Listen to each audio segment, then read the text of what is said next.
Circle of Inevitability, capítulo 641.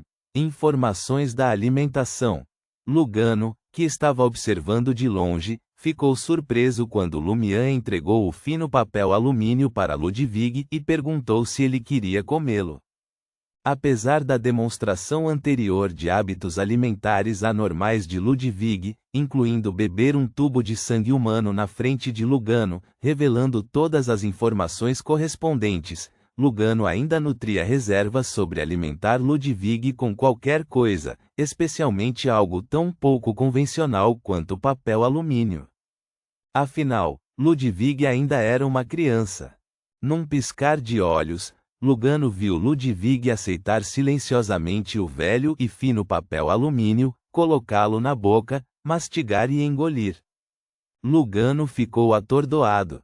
Assim que Ludwig terminou de consumir o papel alumínio, ele calmamente se virou para Lumian e perguntou: "Quais detalhes você precisa? Informações sobre os grãos de cacau usados, a quantidade exata, ingredientes adicionais, a origem dos ingredientes do papel alumínio, as fábricas de produção ou os indivíduos com maior contato com ele." Lumian balançou a cabeça lentamente. Não há necessidade. Essa informação não ajudaria a rastrear Hisoka. Hisoka tocou na fina folha de alumínio enquanto usava luvas, não deixando para trás nenhum detalhe pessoal correspondente. A equipe de patrulha já havia confirmado que a embalagem de chocolate era comum em Porto Pilos, e não havia nada de distinto no sabor. Quando Lumian respondeu, uma mistura de diversão e surpresa tomou conta dele. Ele consegue até extrair essas informações comendo? Como esperado de um monstro capaz de se recuperar apenas comendo e gradualmente se libertar das restrições do selo. Ludwig pareceu saborear a iguaria. Depois de alguns momentos, ele comentou: "O chocolate residual tem um toque de depravação." Depravação? Poderia ser que Hisoka o tenha carregado por um longo período, corrompendo-o. Isso não faz sentido. A menos que alguém fosse um semideus, as auras Beyonder não poderiam atingir tal nível. A única possibilidade era que eles estivessem à beira de perder o controle, profundamente em um estado de depravação. No entanto, o corpo de tal Beyonder sem dúvida exibiria vários detalhes anormais. Eles não seriam capazes de sair de casa. Sair levaria à descoberta e perseguição por agentes da lei. Ele poderia confiar na pele humana que Bran mencionou para disfarce? Lumian ficou inicialmente confuso, mas então perguntou com antecipação: "Uma aura decadente do caminho do diabo?" Ludwig lambeu os lábios, saboreando o gosto do resíduo de chocolate. "Sim, pelo menos um demônio." "Demônio?" Lumian ficou surpreso e não conseguiu evitar franzir a testa. Tendo estudado extensivamente diabologia, ele sabia que a sequência 4 do caminho do diabo era conhecida como demônio, representando um semideus. Se o chocolate levemente contaminado com uma aura decadente veio de um demônio, claramente não pertencia a Hisoka. Lumian não estava arrogantemente descartando o potencial de Hisoka de ter avançado para a sequência 4.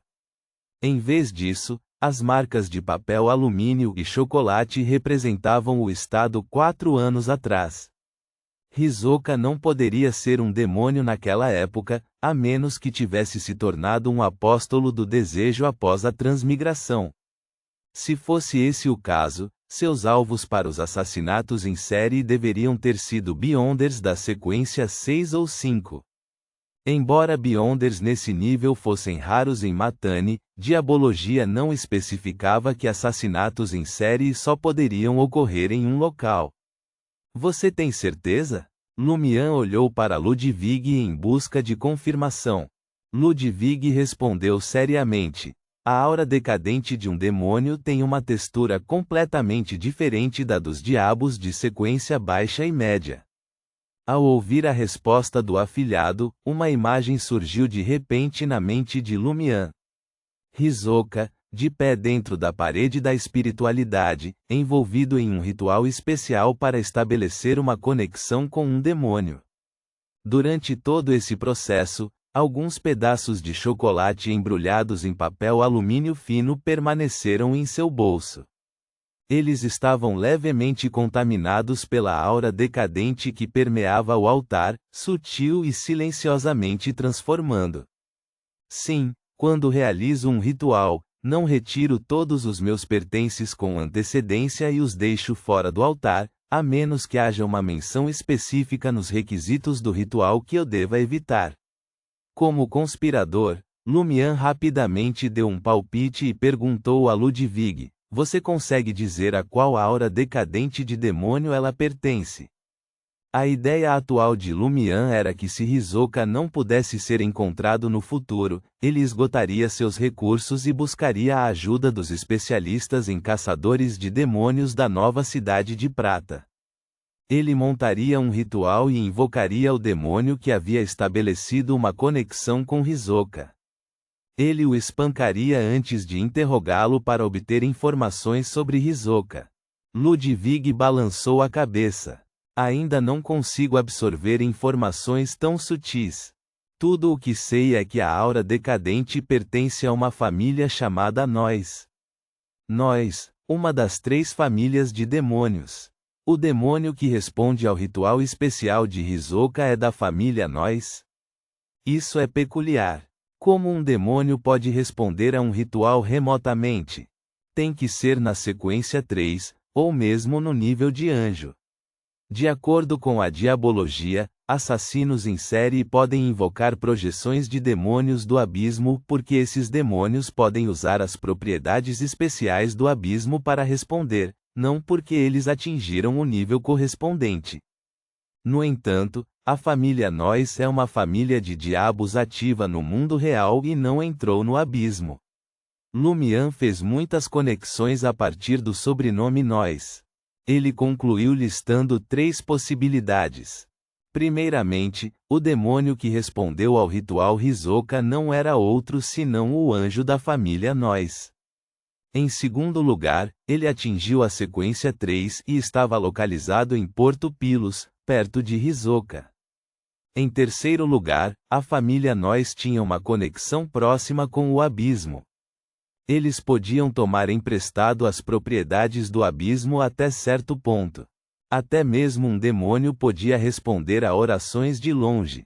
Lumian refletiu por um momento e perguntou a Ludwig: alguma outra informação?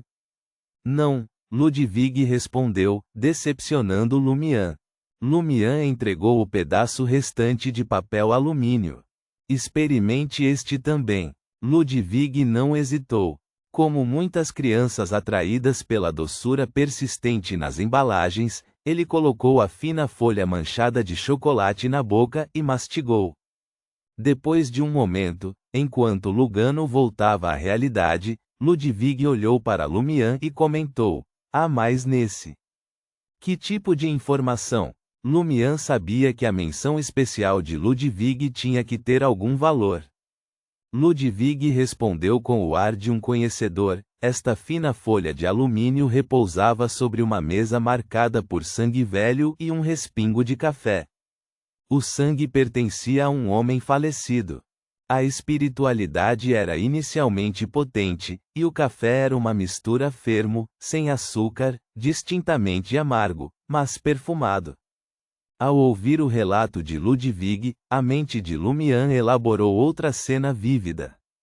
Alguns pedaços de chocolate embrulhados em papel alumínio fino estavam despreocupadamente sobre uma mesa, encharcados de sangue velho e café derramado. Eles pareciam compartilhar uma conexão íntima por um longo período. Então, uma mão se estendeu, agarrou-os e rapidamente os colocou no bolso antes de sair apressadamente. Ligando os pontos, Lumian suspeitou fortemente que a mesa havia servido Hisoka em uma residência que ele havia ocupado. Você tem informações detalhadas sobre o falecido? Lumian sondou Ludwig em busca de mais informações. Ludwig balançou a cabeça mais uma vez. Não, a menos que eu consuma o sangue diretamente. As manchas de sangue provavelmente pertenciam a uma das vítimas, Lumian conjecturou. Ele ponderou se essa informação estava documentada no arquivo do caso ou em outro lugar. Hisoka estava usando a mesa como plataforma de autópsia ou talvez um altar. Lumian refletiu internamente, um toque de decepção nublando seus pensamentos. No entanto, ele voltou a concentrar sua atenção no café fermo. Ele murmurou para si mesmo. Isso significa que Hisoka tem uma queda por café, especificamente a mistura fermo do Vale da Paz. O Vale da Paz, aninhado no continente sul, ostentava o renomado café fermo, comparável ao café escocês de Feina Potter e a versão própria do continente sul. Era um luxo apreciado principalmente pela classe média por longos períodos. Em Matane, onde tanto o Balão Oeste como o Leste produziram grãos de café de alta qualidade, tais ocorrências eram raras. Os moradores locais tinham acesso a uma infinidade de grãos de café excelentes. Aqueles impróprios para exportação eram vendidos a preços acessíveis, favorecidos tanto por colonos quanto por nativos. Lugano, agora totalmente atento, acrescentou cautelosamente: ouvi dizer que aqueles que frequentam o café fermo apreciam seu amargor e fragrância. No entanto, aqueles que o preferem sem açúcar são uma raça rara. Em essência, o gosto único de Hisoka por café é incomum aqui. Lumian sorriu para Ludwig e comentou: muito bem. Se eu capturar o alvo no futuro, eu o darei a você. Quando chegasse a hora, Lumian provavelmente seria um sequência 5. Além disso, ele não daria a Ludwig a característica Beyonder. Lumian poderia aliviar seu controle sobre o garoto. Dar. A ideia causou um arrepio na espinha de Lugano, um indício de que sua imaginação poderia ter corrido muito solta. Para outros, presentear um Beyonder do caminho do diabo pode relegar o destinatário a uma vida de servidão ou pior, se tornar um ingrediente. No entanto, com Ludwig, Lugano estremeceu involuntariamente. Ele não ousou pensar nisso. Ludwig assentiu, seus olhos brilhando de expectativa. Lumian virou-se para Lugano e disse: você não entende bem o dutanês? Dê uma olhada em Porto Pilos esta tarde e descubra quais lojas vendem café fermo. É preferível que seja uma que esteja operando há 4 a 5 anos ou mais. Tudo bem. Lugano de repente sentiu uma onda de utilidade. À noite, ele retornou à suíte 7 no B3 e relatou a Lumian: há apenas 3 lojas vendendo café fermo. Uma fica na Rua Cania, na Praça da Ressurreição. Você mencionou a Rua Cania na Praça da Ressurreição? Lumian interrompeu. Sim, unidade 21 naquela rua. Chama-se Loja de Importação e Exportação Matane, confirmou Lugano. Lumian ficou em silêncio. Não é perto da equipe de patrulha de Porto Pilos? Reticências. Em Porto Pilos, no 3º andar do prédio que abriga a equipe de patrulha. Camus recebeu a recompensa e deu 1/5 aos seus 2 companheiros. Ele então entrou na sala do telégrafo e perguntou ao telegrafista: você tem um telegrama para mim? Ele já havia enviado um telegrama para perguntar a alguns amigos se eles tinham alguma informação sobre Louis Berry, o aventureiro. Como eles estavam colaborando, ele precisava primeiro verificar a situação da outra parte. A telegrafista, com um sorriso doce, endireitou-se e respondeu: sim. De Farim. Ponto.